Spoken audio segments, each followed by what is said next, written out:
ஆண்டுடைய பணிக்கு செயல்படுங்க. திரும்ப திரும்ப நான் சொல்லுகிறேன், சும்மா 4 நாளை கழிச்சிடாதீங்க.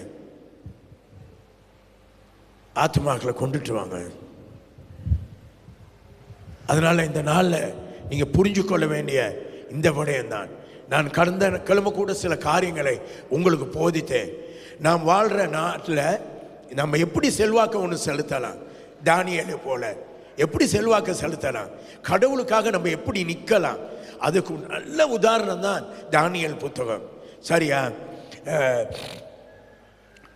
யோசேப்பு, தானியேல், இவங்கெல்லாம் நீங்கள் எடுத்து பாருங்க. ரூத்தை எடுத்து பாருங்க, தெபோரால எடுத்து பாருங்க. பைபிளில் எல்லாரும் செயல்பட்டிருக்காங்க, நிறைய காரியங்களில் செயல்பட்டிருக்கிறாங்க. அதனால நாம் எல்லாரும் செயல்பட அழைக்கப்பட்டிருக்கோம். ஒன்று நல்லாக புரிஞ்சு கொள்ளுங்க, இயேசு உங்களுக்காக எல்லாத்தையும் செஞ்சிட்டார். நீங்க அறிஞ்சு வந்துட்டீங்க. அறியாதவர்களுடைய நிலைமை தான் நாம் ரொம்ப